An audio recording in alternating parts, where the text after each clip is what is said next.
സുഗമുദേവി സീരിയലിന്റെ ഇന്നത്തെ എപ്പിസോഡ് റിവ്യൂയിലേക്ക് എല്ലാവർക്കും സ്വാഗതം. അങ്ങനെ അരുന്ധതി വഴക്കിട്ട് പോയതിനു ശേഷം പ്രഭാവതിയാണെങ്കിൽ ദേവികയോട് പറയുന്നുണ്ട്, ഇപ്പൊ വന്നിട്ട് പോയത് സ്വന്തം മകനെ കാണാതായ അമ്മയാണ്. ആ അമ്മ ഇപ്പോഴും മരിച്ചുപോയ മകന് വേണ്ടി കാത്തു നിൽക്കുന്നു. ഇപ്പോ അവളുടെ മനസ്സിൽ നിന്നാണ് ആ കണ്ണീരെല്ലാം ഈ ചന്ദ്രോത്ത് വീട്ടിൽ വീണിട്ട് പോയത്. നമ്മൾ എന്ത് ചെയ്യും മോളെ? എങ്ങനെയാ അവൾക്ക് അവളുടെ മകനെ ജീവനോടെ കൊണ്ടു കൊടുക്കുക എന്നൊക്കെ ചോദിക്കുമ്പോൾ ഇത് കേട്ട് ദേവികയ്ക്കാണെങ്കിൽ ഉത്തരമില്ല. അവളാണെങ്കിൽ കരയുന്നു. പക്ഷേ എൻ്റെ മോനെയും എനിക്ക് രക്ഷിക്കണ്ടേ എന്നൊക്കെ പ്രഭാവതി ചോദിക്കുകയാണ്.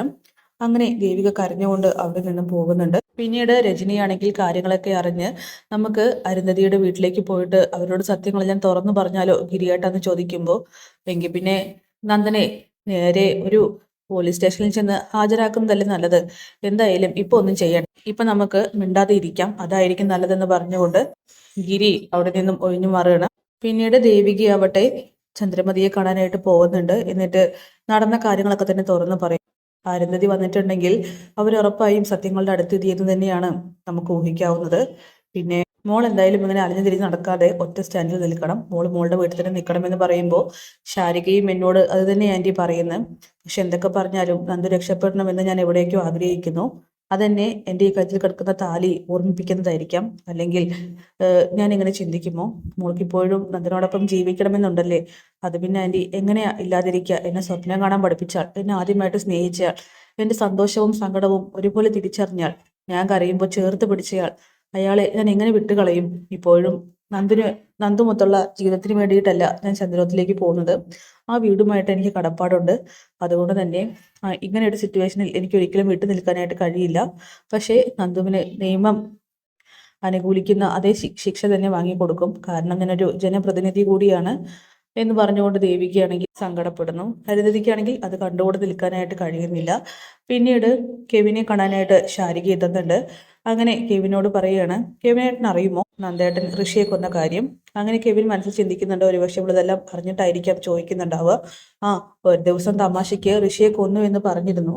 അപ്പോഴൊക്കെ ഇത്രയ്ക്കും സീരിയസ് ആയിട്ട് ഇവനിങ്ങനെ ചെയ്യുമെന്ന് ഞങ്ങൾ ഒരിക്കലും കരുതിയില്ല എന്നൊക്കെ പറയുമ്പോൾ ഇല്ല, നന്ദേട്ടന് ആരൊക്കെ സഹായികൾ ഉണ്ടായിരുന്നു? കെവിനേട്ടന് അതിനെക്കുറിച്ച് വല്ല ധാരണയുണ്ടോ? ആരായിരിക്കും അത്?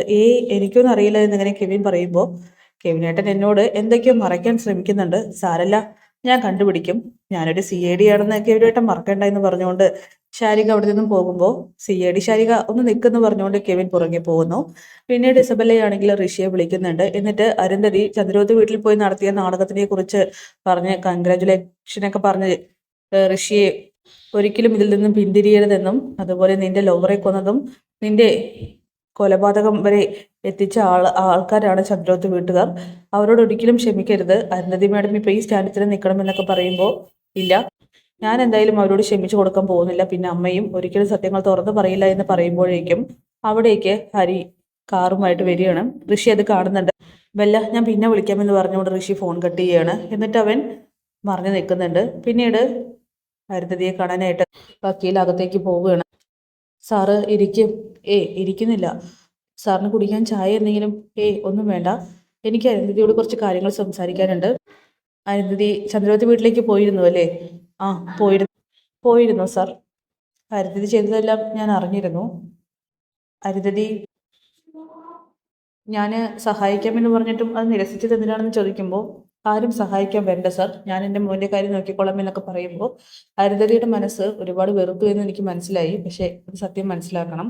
അരുന്ധതി ഈ മോന് വേണ്ടി കാത്തിരിക്കേണ്ട എന്നൊക്കെ പറയുമ്പോൾ ഋഷി ആണെങ്കിൽ ഇതൊക്കെ തന്നെ മുകളിൽ നിന്നും കേൾക്കുന്നുണ്ട്. സാർ എന്തായി പറയുന്നത്? അതെ, ചന്ദ്രവത്തി വീട്ടിലെ നന്ദൻ, സിദ്ധാർത്ഥന്റെ മകൻ നന്ദൻ ഋഷിയെ കൊന്നു കളഞ്ഞു. ഇത് കേട്ട് അരുന്ധതിയാണെങ്കിൽ ഷോക്ക് ആവുന്നില്ല, പകരം ഷോക്ക് ആവുന്നത് പോലെ നടിക്കുകയാണ് ചെയ്യുന്നത്. ആ ഒരു ഭാവമാറ്റങ്ങളൊക്കെ തന്നെ ഹരിവക്കിൽ നന്നായി നോട്ട് ചെയ്യുന്നുണ്ട്. എന്തായാലും പിന്നീട് നന്ദനാണെങ്കിൽ റൂമിലില്ല. പ്രഭാവതി നന്ദൻ എന്ന് വിളിച്ചുകൊണ്ട് പോകുന്നുണ്ട്. ആ, എന്താമ്മേ, മോനെന്താ ഇവിടെ വന്ന് നിൽക്കുന്നത്? ഒന്നുമില്ലമ്മേ. മോനെ, ഒരിക്കലും മോൻ ഒറ്റയ്ക്ക് ശിക്ഷ ഏറ്റുവാങ്ങേണ്ട. ഇസബല്ലയുടെയും കെവിൻ്റെയും പേര് അങ്കിളിനോട് പറഞ്ഞോട്ടെ എന്ന് ചോദിക്കുമ്പോൾ വേണ്ടമ്മേ, നമുക്കൊപ്പം നിന്നവരെ ഒരിക്കലും ചതിക്കരുത് എന്ന് പറഞ്ഞുകൊണ്ട് നന്ദനാണെങ്കിൽ പ്രഭാവതിയെ തടയുകയാണ്. അപ്പം എന്തായാലും അതൊക്കെ കാണിച്ചുകൊണ്ടാണ് എപ്പിസോഡ് അവസാനിക്കുന്നത്. കാത്തിരിക്കാം കിടിലൻ എപ്പിസോഡ്സിനായിട്ട്. Bye bye.